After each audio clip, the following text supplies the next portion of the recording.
Lo dijo en la primera hora. Bueno, 6:35 en la mañana, gracias. Regáleme un puntito más de audio, gracias. Gracias, de retorno. Gracias a Roberto Carlos. Saludos cordiales, querida audiencia, a quienes se unen a nuestra sintonía a través de las diferentes posibilidades que tienen ustedes de amplificar nuestra señal informativa. La señal de radio en todo el país, nuestra señal de internet por www.sonorama.com.es, nuestras plataformas digitales en Facebook y también en YouTube. Y por cierto, tienen la posibilidad de descargarse la app, ¿no?, de Sonorama en su dispositivo celular.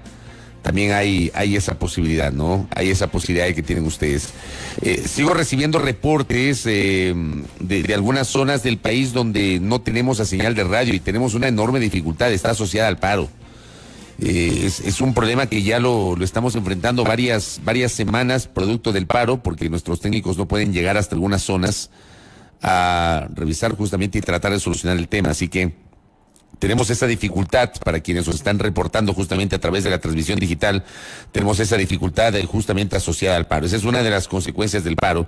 Pero ustedes obviamente pueden escucharnos en la app de Sonorama e igualmente en nuestra transmisión digital y nuestra señal de internet. Bueno, el día después, 17 días de movilizaciones se cumplen hoy en todo el país. Pero hoy es el día después de la votación en la Asamblea Nacional, que significó que el presidente de la República no fue destituido.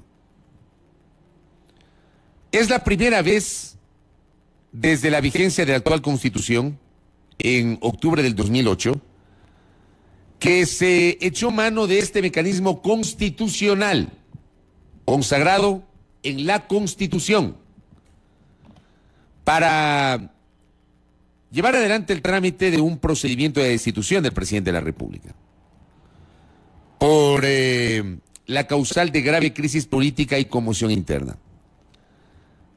Se cumplió el procedimiento con algunos temas que pueden ser muy discutibles. La ausencia física del presidente de la República, que eludió hacer uso de la palabra. El hecho de que se le permitió intervenir al secretario jurídico de la presidencia, que a mi modo de ver, creo que no se podía. O sea, la norma decía el presidente de la República. Para el caso de juicios políticos, que es una norma distinta, o para el ejercicio de otro tipo de fiscalización, incluso se permite una delegación. Pero en este caso la norma es muy específica. Por supuesto, siempre dicen que donde hay dos abogados hay tres opiniones y eso se prestó para la interpretación. Hay quienes señalan que el secretario jurídico sí tenía la posibilidad de ser recibido por el Pleno de la Asamblea Nacional por delegación del presidente. El secretario jurídico lo que hizo fue leer la comunicación del presidente con sus descargos.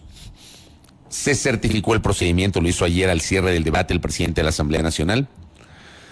Un debate larguísimo, recontra largo. Yo no recuerdo en la historia de este país, no recuerdo un tema que haya tenido tal nivel de intervenciones. 109 de 137. 109 de 137 legisladores intervinieron. Yo no, en mi cabeza no tengo precedente alguno. No tengo precedente alguno de tal cantidad de intervenciones. De mi experiencia en la cobertura del Congreso Nacional, no recuerdo tal nivel de intervenciones. Tal vez lo que se me viene guardando las distancias, ¿no? Fue el juicio político de Alberto Dajic, donde se optó por la votación nominal, que significaba que cada diputado podía razonar el voto por 10 minutos. Y la votación fue larguísima. Empezó la tarde, noche de un jueves y terminó al amanecer de un viernes, a las 8 de la mañana de un viernes. Pero aquí intervinieron 109 de 137, número inédito, y obviamente habrá que ir analizando, ¿no? Porque de esas 109 intervenciones, yo creo que para rescatar nos sobran los dedos de las dos manos. Para rescatar. Efectivamente, me confirma Belkis que en esta asamblea, desde que esa asamblea 2009, nunca ese número de intervenciones. Pero digo, de esas 109, yo creo que esto me sobra. Esto me sobra. Los dedos de esta mano y de esta mano me sobran. El resto, intervenciones paupérrimas, de llorar, leídas, ni siquiera leían bien. Una vergüenza, de verdad que fueron intervenciones, muchas de esas vergonzosas, terrible. Pero bueno, el país ahí está, ahí tiene el país para mirar. Esa creo que es la virtud de las plataformas digitales y de los medios legislativos. Y se da paso a la votación. Ayer, por ejemplo, durante toda la jornada, imperó el reino de la especulación en este país, lo cual a mí en lo personal me parecía súper irresponsable, súper irresponsable. El estar durante todo el día haciendo sumatorias, diciendo ya les falta solamente 12, ya les falta 5, ya les falta 10, se cayó la intención de no sé quién, se cayó la intención de no sé cuánto, etcétera. Me parecía a mí súper irresponsable caer en el plano de la especulación en un momento tan delicado como el que estamos viviendo. Porque por supuesto eso empezó a agitar el avispero durante la jornada. Cada quien sabrá por qué generaba esas publicaciones. Yo al menos me negué durante todos estos días, me negué a hacer algún tipo de proyección siquiera sobre lo que podría haber sido el desenlace de la votación.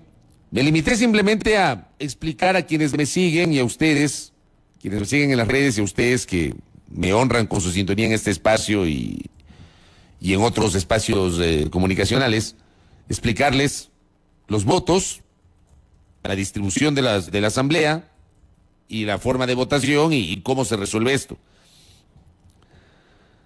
Porque por supuesto, esta era una votación atípica en donde los bloques, algunos bloques, no iban a votar homogéneamente. Había una seguridad de los 47 votos de UNES, de Revolución Ciudadana, y pare de contar. El resto era evidentemente una lotería. En teoría 25 votos de Pachacutic, pero Pachacutic está dividido, está clarísimo eso. Pachacutic tiene unas visiones internas muy complejas, la presencia de los autodenominados asambleístas rebeldes, y por otra parte posturas como la de la presidenta Yori, que por cierto su voto ayer sorprendió. Yo pensé que Yori iba a votar en contra y termina absteniéndose.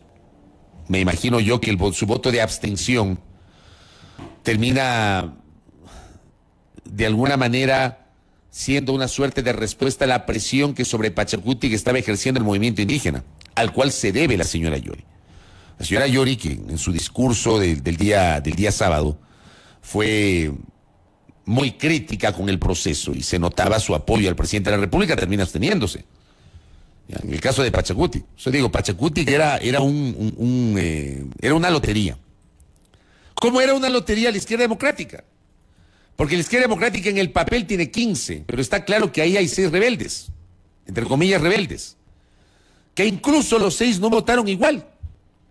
Por ejemplo, vi ahí en la votación que Javier Santos o Lucía Plasencia, me parece, se abstuvieron. No se sumaron a la hora de votar a favor, por mencionar este ejemplo. Y ahí tenemos los otros 9 que corresponden a la línea liderada por Marlon Cadena, quien es el jefe de la bancada. Pero había 15, o sea, tampoco se podía, esto no podía ser una sumatoria cerrada, era imposible. Los 15 socialcristianos, bueno, ese partido manejó una tesis desde el primer momento de no respaldar la moción de destitución. Tenemos los 24 del BAN, me dicen que son 25, yo contabilicé 24 del BAN, y 11 independientes. El Bloque de Acuerdo Nacional, que es la bancada de gobierno, y 11 independientes que obviamente también votaron de diversa manera. En ese bloque está Fernando Villavicencio, que claramente votó en contra de la destitución, o John Vinuesa, que votó a favor de la destitución. Esto, evidentemente, impedía que se hagan este tipo de cálculos, que a mí me parece, no fue responsable desde mi punto de vista, porque durante todo el día reinó la especulación. Y esa especulación en un momento de crisis tan compleja no la abona en nada. No sé en qué le podía sumar el generar esas especulaciones sobre la votación. Y al final viene la votación, una votación que fue además marcada por la polémica. Primero hubo una votación donde 84 asambleístas se pronunciaron a favor de la destitución del presidente de la República. Vamos a revisar exactamente cómo ocurrió la votación, porque hicimos ayer un relato cronológico. A las 9:34 de la noche se cerró la votación y se proclamó el primer resultado. La moción de destitución había alcanzado 81 votos a favor, se requerían 92, 42 votos en contra y 14 abstenciones. Aquí también hay que decirlo que en esta votación no siempre ocurre esto, estuvieron presentes los 137 legisladores. No siempre ocurre esto. El hecho de que estén los 137 y que voten los 137 es un tema no inédito, pero no es que ocurre siempre, más bien termina siendo muy excepcional aquello. Pero a renglón seguido viene la rectificación, pues.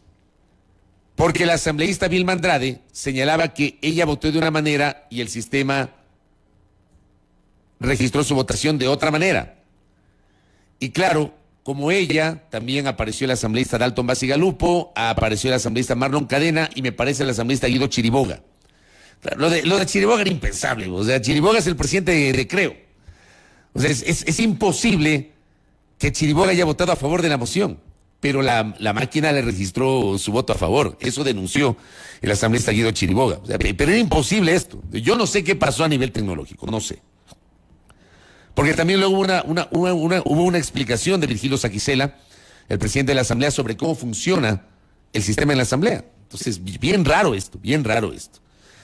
Hubo la rectificación de la votación y ahí, en cambio, se registra 84 votos a favor. Miren que en la primera 81, en la segunda 84 votos a favor, 42 votos en contra y 11 abstenciones. Esa era ya la votación definitiva, porque solamente se puede rectificar una vez. ¿Qué permite la norma? La rectificación de la votación, que es volver a repetir la votación, o la reconsideración de lo actuado.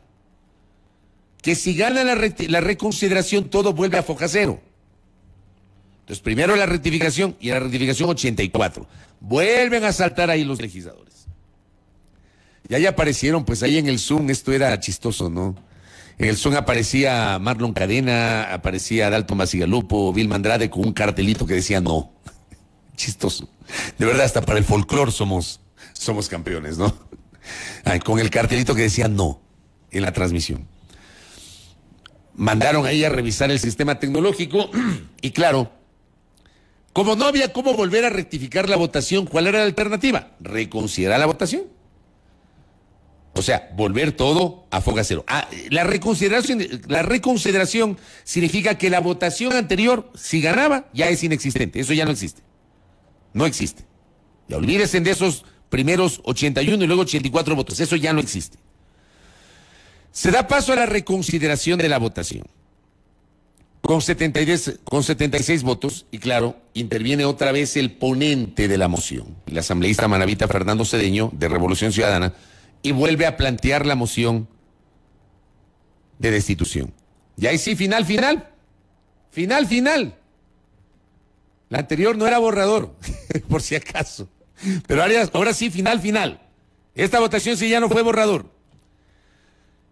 Y ahora sí ya les funcionó bien el sistema. Pues yo digo, yo no sé qué pasó. La moción de destitución del presidente de la República alcanzó 80 votos.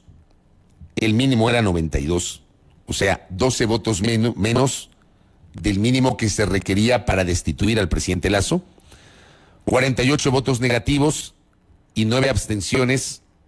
Finalmente, con eso la Asamblea no destituyó al primer mandatario. Esto ya quedó sacramentado, jurado y sacramentado. Sobre esta votación ya no hay nada que hacer. No hay nada que hacer. Porque además no se puede reconsiderar esta votación. No existe la reconsideración de la reconsideración. Ya está. Esta votación está en firme, con 80 votos a favor, 48 negativos y 9 abstenciones. Querida audiencia, y aquí viene mi reflexión, que me permito compartirla con todos ustedes. Probablemente habrá sectores que con justo derecho, desde sus respectivas visiones, consideren esto una victoria para el presidente Lasso. Probablemente. En aras de la estabilidad democrática, en aras de que hay que respetar el resultado consagrado en las urnas, en aras de que Lasso ganó las elecciones el año anterior de forma democrática, etc. frente a otros sectores que evidentemente consideran o cuestionan la postura de algunos sectores políticos como el Partido Social Cristiano y la Izquierda Democrática, que ya lo vamos a analizar. Pero yo sí me quedo con esto. Tenemos una asamblea de 137 legisladores y ojo, como no existe mayoría sólida de nadie tiene una mayoría sólida. Aquí a veces también desde la prensa inventamos o leemos de que si hay una votación con determinados sectores ya se ha configurado una nueva mayoría. Y está claro que en esta asamblea no existe una mayoría sólida, no la hay. Esa mayoría que permitió la elección de Guadalupe Llori como presidenta, la configuración del CAL y el armaje de las comisiones legislativas el 15 de mayo del año anterior, esa mayoría existió para eso y nada más. Esa mayoría luego ya no funcionó para el caso de la toma de decisiones en el ámbito de la legislación, por ejemplo, para la aprobación de leyes. Esa mayoría ya no existió. Esa mayoría sirvió para eso. Pero nosotros asumíamos de que esa es la mayoría parlamentaria. Esa mayoría nunca existió, sino solamente para elegir autoridades de la Asamblea. Después se hablaba de la mayoría del correísmo con los rebeldes de Pachacuti y con no sé cuántos otros sectores. Esa mayoría tampoco existe. Ah, y los socialcristianos, que votaron a favor de la destitución de la señora Llori para que el señor Saquicela asuma la presidencia de la Asamblea Nacional. Yo les pregunto, ¿ustedes creen que esa mayoría existe? No existe. Esa mayoría sirvió para un objetivo específico, que era la de, justamente, destituir a Guadalupe Llori y posibilitar que el primer vicepresidente, Virgilio Saquicela, asuma la presidencia de la Asamblea Nacional. Pero esa mayoría no existe. No hay mayoría sólida en la Asamblea. No existe mayoría sólida. No existe. Esto, lamentablemente, esto no es químicamente puro, no es matemática pura.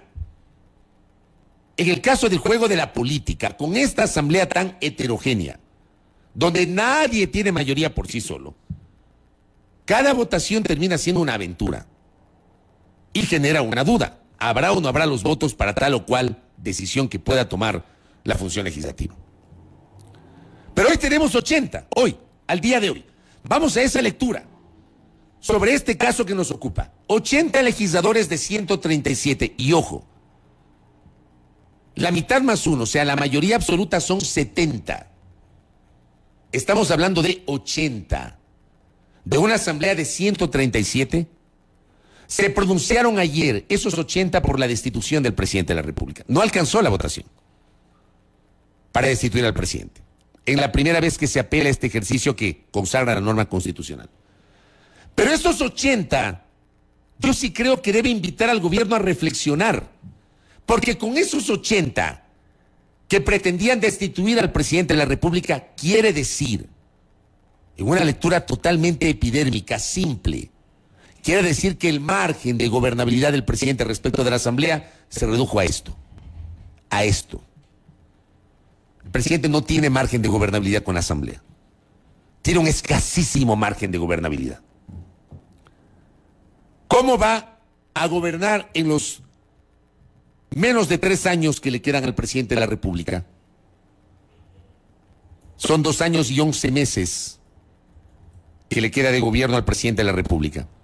¿Cómo va a gobernar con una asamblea en donde 80 asambleístas se pronunciaron por su destitución? Este no es un dato menor. ¿Cómo va a ser la relación del presidente con la función legislativa? ¿Saben cuál es entonces la gran pregunta que yo la formulaba ayer en mi cuenta Twitter? Desde lo político, ¿qué va a hacer el gobierno? Porque esto que estoy señalando debería ser visto como un reto para el gobierno y como un jalón de orejas para el propio gobierno, para asimilar los errores, para entender el momento que está viviendo el país, para dar un giro de 90 grados. Ojo que no digo 360 como algunos dicen. Eso es ridículo. No se puede dar un giro de 360 porque se llega al mismo lugar. Ni tampoco pretendan que Lazo dé un giro de 180 grados. Porque Lazo tiene su propia visión ideológico-política, que es legítima desde su óptica. Pero sí un giro de 90 grados. Para corregir aquello que no ha funcionado en su primer año de gobierno. Y que el presidente de la República tiene que tener el sentido común y la sabiduría de hacer una autocrítica sobre aquello que no ha funcionado e impulsar desde su condición de presidente de la República los cambios, empezando por su entorno, por su equipo. Porque hay gente que claramente no le ha funcionado. Y hay gente que claramente no abona la paz de la República y que son parte del entorno del presidente Lasso. Esto que estoy señalando, esos 80 votos deben ser leídos como la posibilidad de que el jefe de Estado entienda que su margen de gobernabilidad se ha reducido a la mínima expresión y que la única manera de enfrentar ese escasísimo margen de gobernabilidad, si quiere sacar al país adelante, es cambiando su visión política y entendiendo que debe gobernar de otra manera. Entendiendo que no basta con que cada vez que hay una presentación pública nos presentan las bondades del plan de vacunación contra el COVID-19. Entendiendo que tiene que reconocer que el primer año se quedaron con el COVID, con el plan de vacunación y pare de contar. Y que se olvidaron de los medicamentos, de los hospitales, de los médicos, de la seguridad, de la inversión pública, de las carreteras, del alto costo de la vida. Porque se olvidaron de eso. Entendiendo que no cabe que cada 2 o 3 meses siga amenazando con disolver la Asamblea Nacional, sin buscar un mínimo de conciliación. Entendiendo que no vale pelearse con todo el mundo. Y hablando de pelearse con todo el mundo, este no es un dato menor. ¿Quiénes terminan salvándole al presidente de la República ayer? ¿Quiénes? Jaime Nebot y Javier Hervas. Nebot y Hervas. Los dos terminan salvando la presidencia de la República. A Jaime Nebot le han dicho de todo. Que dicen, no, peleados los compadres se dicen las verdades. Entonces, los socialcristianos respaldaron, renunciaron, declinaron una candidatura presidencial propia. Respaldaron la candidatura de Lasso. Estuvieron en la camioneta de las campañas Nebot con Lasso, pidiéndole el voto a la gente. A la vuelta de la esquina, el 14 de mayo se pelean. 14 de mayo del año anterior se pelean. Y en los últimos tiempos se han dicho de todo. Lasso le ha dicho de todo a Nebot, Nebot le ha dicho de todo a Lasso. Se han dicho de todo, de todo. Resulta que los socialcristianos terminan no adhiriéndose a la moción de destitución. En uno o en otro sentido. Me parece que... a ver, quiero revisar la última votación de ayer. Porque si mal no recuerdo,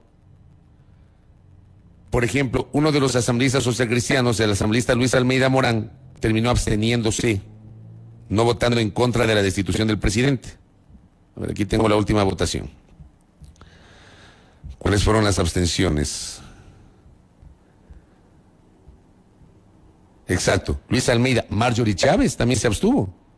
Vea usted, socialcristianos. ¿Giselle Molina de qué partido es? ¿Tú sabes?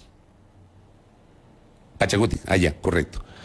Luis Almeida y Marjorie Chávez del Partido Socialcristiano se abstuvieron, pero no votaron a favor. Pero los socialcristianos terminan, bueno, sabrán ellos por qué se abstuvieron. Porque los otros socialcristianos votaron en contra de la destitución. Sabrán ellos, seguramente le tendrán una explicación al país y al propio partido de por qué se abstuvieron. Pero Nebot le termina salvando al presidente Lasso. Y el otro que le termina salvando es Hervas, a quien Lasso le dijo evasor. Y sobre quien supuestamente, digo supuesto porque no sé qué habrá pasado, ¿no? Supuestamente le abrieron una investigación sobre sus temas tributarios, que por cierto, como en este país somos tan coyunturales y nos olvidamos, ya nadie se acuerda de qué pasó con la acusación del presidente Lasso sobre Hervas y sobre sus supuestos líos tributarios. Ya nadie se acuerda. Nadie le ha dado seguimiento, nadie se acuerda, ni el propio Hervas lo menciona, peor el presidente. No lo menciona el presidente. Pero ese personaje, ese empresario al cual el presidente de la República le acusó de evasor y de que quiso chantajearlo con solucionar sus líos tributarios a cambio de votos para la ley de inversiones que fue negada por la Asamblea Nacional en su momento, recordarán. Ese personaje que terminó cuarto en la última elección y por cuyo resultado electoral posibilitó que la izquierda democrática llegue a la Asamblea con 18 legisladores el año anterior. Ese personaje forma parte de un partido que igualmente termina salvándole los muebles al gobierno. Que en la política esto hay que leerlo de diversa manera, pero es lo que ocurre. Es lo que pasó el día de ayer. Son detalles que deben ser anotados, deben ser leídos. Yo me quedo con esto que estoy diciendo. El presidente de la República tiene que entender y leer bien, con sabiduría, el resultado de ayer. No con arrogancia, porque estamos hablando, a ver, los señores de UNES no se quedaron solos. O sea, los señores de Revolución Ciudadana, los 47 de Revolución Ciudadana, no se quedaron solo los 47. En total fueron 80 legisladores. Entonces a mí sí me parece absurdo que desde la crítica, legítima por cierto, que hacen algunos sectores sobre la postura de este sector político de proponer la destitución del presidente, solamente se queden con el señalamiento a ese sector, sin mencionar a los otros que también votaron a favor de la destitución del presidente. O sea, aquí no se trata solo de los 47, son 80. Y esto debería ser leído con sabiduría, sin arrogancia, por parte del presidente de la República, si es que entiende lo que es el ejercicio de gobernar. Y si es que comprende el grave momento político y social que vive la República. Yo, por ejemplo, sí destaco la postura que ayer asumió Aparicio Caicedo, uno de los consejeros uno de los consejeros presidenciales y uno de los personajes más cercanos al presidente Lazo. Póngame el tuit de Aparicio Caicedo, tenga la bondad. Tiene ahí el tuit. Esto publicó ayer Aparicio Caicedo. Y esto me parece que es lo que hay que hacer. Lo que toca ahora es humildad para reconocer errores, decisión para enmendarlos y constancia para apuntalar aciertos. Yo me quedo con esta primera frase de Aparicio Caicedo. Yo me quedo con eso. Cada uno de ustedes tendrá su propia valoración. Yo me quedo con eso. O sea, no es un mensaje con una actitud prepotente de festejo, de arrogancia. Dice, con humildad para reconocer errores, decisión para enmendarlos y constancia para apuntalar aciertos, además de fortaleza para seguir adelante. Gracias a todos quienes defendieron la paz y la institucionalidad frente al golpismo. Gracias, Robert. Esto es lo correcto. Y eso es lo que creo que tiene que hacer el presidente de la República. Con humildad. Porque tiene esta oportunidad después de este ejercicio de la Asamblea, que yo creo, mi lectura, la Asamblea ya no puede volver en los siguientes 2 años, 11 meses, ya no puede volver a plantear la destitución del presidente de la República invocando el número 2 del 130 de la Constitución. Ya no puede. Esto se agotó aquí. Ya no hay cómo. El presidente debería entender que aquí tiene una segunda oportunidad para gobernar, porque la ausencia de votos le permiten seguir sentado en Carondelet. Entonces, con humildad, presidente Lazo, hay que reconocer errores. Hay que admitir que se equivocó, que se ha equivocado en muchas cosas, así como ha tenido algunos aciertos, pero hay que reconocer los errores. Hay que entender que detrás de la bronca política, señor presidente, hay todo un país que, por ejemplo, hoy está parado. Hoy. Ayer el presidente rompió el diálogo con la CONAIE por los episodios ocurridos en la madrugada en Sucumbíos. Rompe el diálogo con ese argumento. ¿Y cómo solucionamos esto? ¿Cómo? ¿Cómo hacemos? ¿Cómo solucionamos? ¿Cómo sacamos al país de estos 17 días de paro? Ahí viene la sabiduría del jefe de Estado. Quien sea el jefe de Estado. El jefe de Estado, presidente de la República, de turno, quien sea, tiene que tener esa sabiduría de leer lo que está pasando, porque al final de cuentas tiene el poder. Es el que lidera el Estado. Entonces, si cierra la posibilidad de un diálogo, no sé cómo vamos a solucionar este tema. No sé cómo van a abrir las carreteras, cómo vamos a recuperar la paz social, porque probablemente, como hay algunos, hay que lanzar a los militares a las carreteras y abrir a la fuerza a las carreteras. Bueno, ¿cómo recuperamos la paz social? Yo no creo que sacando a los militares a las carreteras y abriendo la fuerza a las carreteras recuperemos la paz social. No lo creo. Yo sí creo que esa es una oportunidad que tiene el presidente. Cerremos con el tuit del presidente, Robert. El tuit del presidente, que publicó Guillermo Lasso ayer. Defendimos la democracia y ahora debemos recuperar la paz. Pese a los intentos golpistas, hoy prevaleció la institucionalidad del país. Queda en evidencia quienes trabajan para las mafias políticas. Eso, por ejemplo, ya es un añadido innecesario, presidente. Mientras tanto, nosotros seguimos trabajando por el Ecuador. Gracias. ¿Cómo saben de que todos los 80 trabajan para las mafias políticas? O sea, no se puede pensar que hay gente que pudo haber votado por convicción y no porque trabaje para una mafia, como dice el presidente. Eso es deslegitimar la autonomía de pensamiento de quien no opina como el presidente, de quien comulga con otra visión, de quien consideraba que la mejor salida era destituir al presidente de la República. A mí me parece esa una generalización injusta, porque ponen el mismo saco a todos. Creo que eso no es justo. Pero que este es el momento, que no hay otra, no hay otra. O sea, perdónenme, pero no hay otra. Es el momento de la rectificación. Y digo, si esto no se corrige a tiempo, y si no tienen el olfato político de entender lo que se viene, justamente por esos 80 legisladores que quisieron decidir al presidente de la República, no sé qué va a pasar en los 2 años, 11 meses que se avecinan. Bueno, 7:07, no se me vayan. Vamos a tener tras la pausa una interesante tertulia. Vamos a tener a Pavel Muñoz, asambleísta de Revolución Ciudadana, y a Eitel Zambrano, asambleísta del Bloque de Acuerdo Nacional, aquí en nuestra mesa de trabajo, sobre sus posiciones respecto de la votación de ayer en nuestro panel Cara y Cruz. Ese será Cara y Cruz, ¿no? Con Pavel Muñoz de RC y con Eitel Zambrano del BAM. Primera plana. Todas las noticias, todas las voces.